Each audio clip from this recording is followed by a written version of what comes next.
the juggler, the magus, or the magician. This is the ace of the triumph cards and has an esoteric meaning of unity.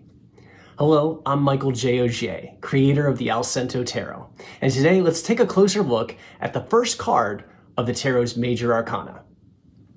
The first title for this card that we know about for certain is El Bagatella. This is how the card was referred to by a Dominican friar in the second half of the 15th century. According to the book Origins of the Tarot, any direct translation of this early version of Italian is speculative. Modern Italian usage identifies this word with the selling of trivial goods. Attempts have been made to derive the name from the Italian word for stick, giving us wand user, and consequently, the conjurer or the magician. The oldest still existing versions of the tarot, like the Visconti-Sforza, are untitled. What is certain with this archetype is that there's more than meets the eye. At first glance, this card appears to depict a medieval street performer. However, the more we examine, the more is revealed. He is dressed in extravagant, bright red clothing. His hat and the edge of his coat and cuffs are trimmed with white ermine. This is not typical for a street performer. Undyed wool and linen were the least expensive medieval fabrics, but these came in natural colors of off-white, browns, and grays. That doesn't mean that commoners never wore brighter colors, but it was uncommon for those not of a higher social status. Red and scarlet clothing were quite expensive. This suggests the character depicted is more than a mere vagabond. Some have speculated the magician depicts Francesco himself. Apparently, as a younger man, he had red hair and a beard. Whoever he may happen to be, he has the accoutrements for common tricks. A knife for the illusion of swallowing, cups to magically guess the throws of hidden dice, a wand to levitate, and a hat or scarf to make objects such as coins appear and disappear. However, on an esoteric level, these simple props of illusionary games also represent the elemental energies: knife, air, cups, water, wand, fire, and coins, earth. But even if he is just a simple street performer, after the show begins, he's magically transformed into a fantastic wizard with the mysterious power to cause change in conformity with will. He can be thought of as the archetype for the idea that thought creates reality.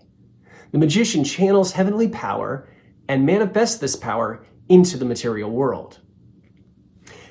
Early woodblock Marseille-style versions of this card further emphasize the idea of unity. His pose, with one arm up and one arm down, may symbolize the concept of as above, so below, that originates with the Emerald Tablet, a Hermetic text attributed to the legendary Hermes Trismegistus that dates back to at least the early 9th century, but most likely even earlier. The idea is that we are the microcosm of the macrocosm. The spiritual plane, often thought of as the heavens above, is a reflection of the material plane or our world below. The magician unites the spiritual power, grace, virtue, and light from above to manifest on the material world below.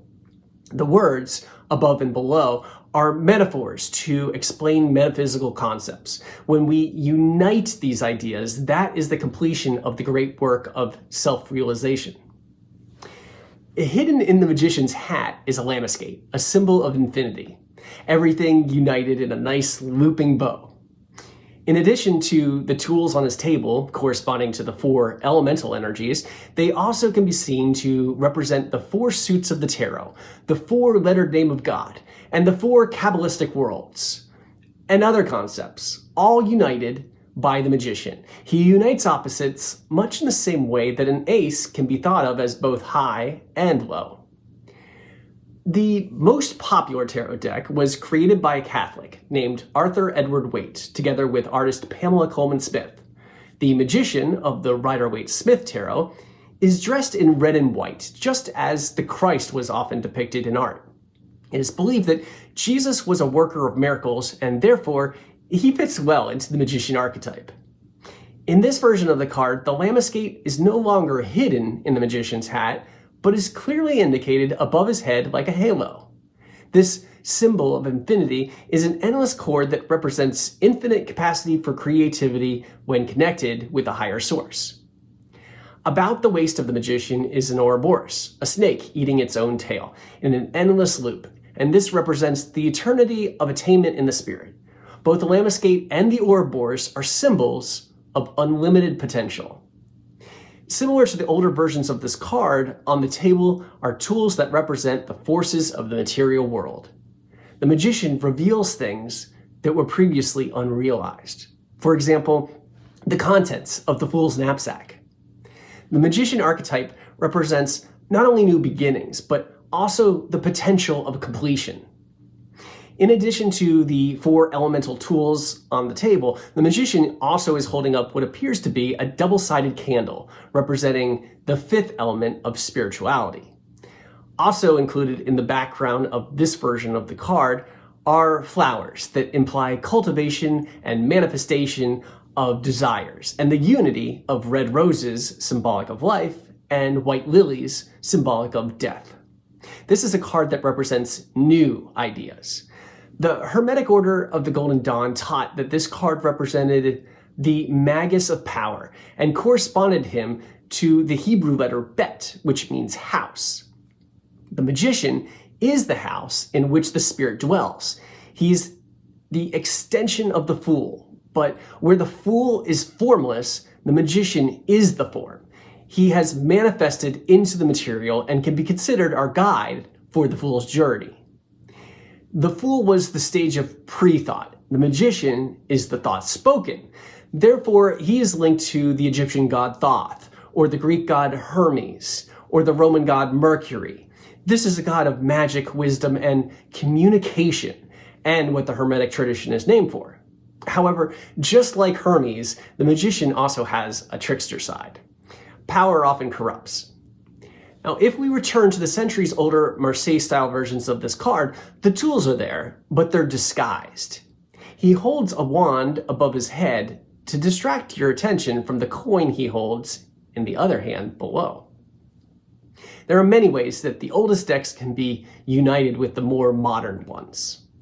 The Thoth Tarot, created by Aleister Crowley and Lady Frida Harris, updates the depiction of the magician into something that is truly magical. In this version of the card, we see the tools of the magician not on a table, but floating in orbit around the magus. In addition to the sword, cup, wand, and disc, there's also a censer for burning incense, and the Orphic egg, which represents the formlessness and potential of spirit that the magician manifests. There's also a stylus and a scroll, as it is Thoth, who, as scribe and god of communication, is the one responsible for creating hieroglyphs. They symbolize the intellect and will of the magus as he communicates through writing, which is a truly magical act. Words have power, and there are connections that can be made between spelling words and casting spells. Grimoires can be thought of as special grammar books. Now, although he appears male, the magus is actually an androgynous spirit, much like the fool. Masculine and feminine are united. This comes from his link to Kether on the Tree of Life. He gives birth to form or illusion in Bina, which explains his trickster side. The Thoth magus has an astrological correspondence with Mercury. On his winged sandals, a barely visible sun can be seen, which represents Mercury's close relationship with the sun.